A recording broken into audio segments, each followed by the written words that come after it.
नमस्कार दोस्तों, DSSB MTS की वैकेंसी जो निकाली गई है, 714 वैकेंसी निकाली गई है। इसी के बारे में मैं सिलेबस डिटेल में सब कुछ बताऊंगा। एप्लीकेशन कब से शुरू है, सब कुछ। तो ये दिल्ली की वैकेंसी है। इसका आवेदन शुरू हो रहा है 17 दिसंबर 2025 से। आवेदन की अंतिम तारीख 15 जनवरी है। 15 जनवरी 2026 है, तो आपको तैयार रहना है। आगे की जानकारी मैं आपको बताता हूँ।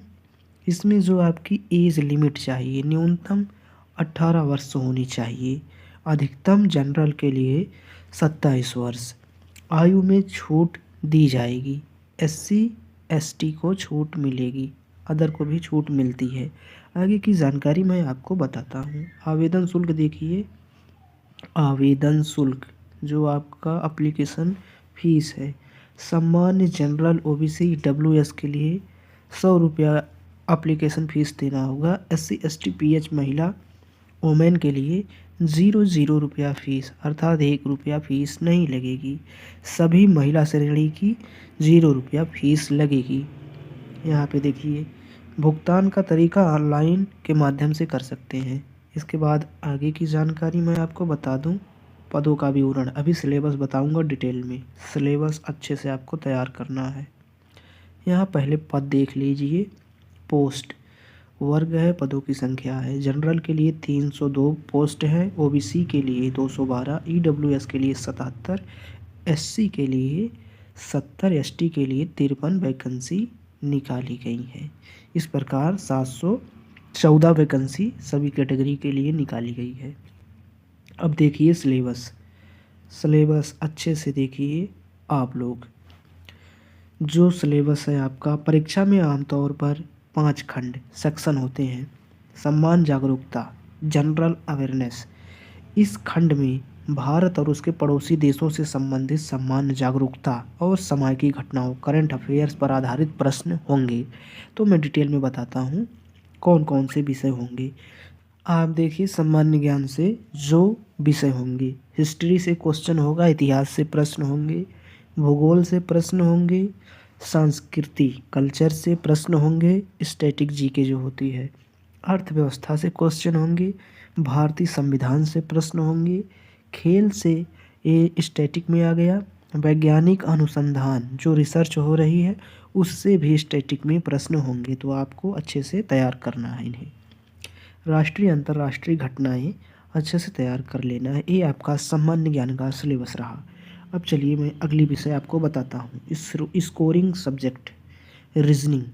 यहाँ पे देखिए, सम्मान बुद्धिमत्ता और तर्क शक्ति, इंटेलिजेंस एंड रीजनिंग एबिलिटी।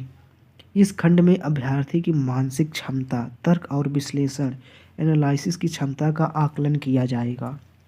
देखिए, सबसे पहला चैप्टर आपका सादृश्यता अच्छे से कंप्लीट करिए। अंतर और समानताएं, डिफरेंस एंड सिमिलरिटीज़ को अच्छे से आपको कंप्लीट करना है। एनालॉजीज लिखा है यहाँ पे देखिए। समस्या समाधान, प्रॉब्लम सॉल्विंग आपको समझना होगा। इसके बाद अगला चैप्टर देखिए, निर्णय लेना।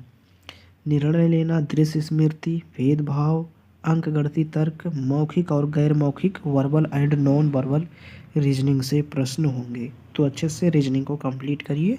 ये सिलेबस रहा रीजनिंग का। अब यहाँ पे आइए, मैथ का सिलेबस देखिए।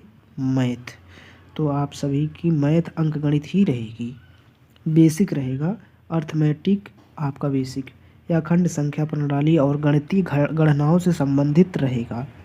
संख्या प्रणाली नंबर सिस्टम रहेगा, सरलीकरण रहेगा, दशमलव से संबंधित क्वेश्चन रहेंगे, भिन्न से संबंधित क्वेश्चन रहेंगे, भिन्न लघुत्तम मतलब LCM एंड HCF से क्वेश्चन रहेंगे, अनुपात समानुपात, प्रतिशत से क्वेश्चन रहेगा, प्रतिशत से रहेगा, औसत से रहेगा, लाभ और हानि से रहेगा, समस्या और कार्य से रहेगा। ये सब सिलेबस है आपका।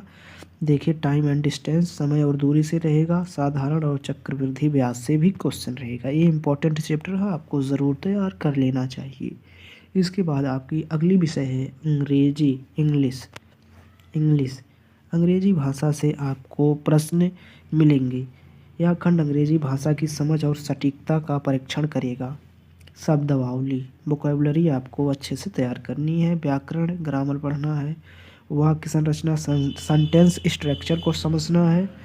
पर्यायवाची और विलोम सिनोनियम एंड एंटोनियम, पर्यायवाची विलोम सिनोनियम और एंटोनियम को तैयार करिए। रिक्त स्थान भरना, फिल इन द ब्लैंक्स और कॉम्प्रीहेंशन अंग्रेजी विषय से इसी टॉपिक से प्रश्न होंगे। तो दोस्तों जानकारी कैसी लगी, अच्छी लगी हो तो लाइक सब्सक्राइब ज़रूर करें। धन्यवाद, नमस्कार।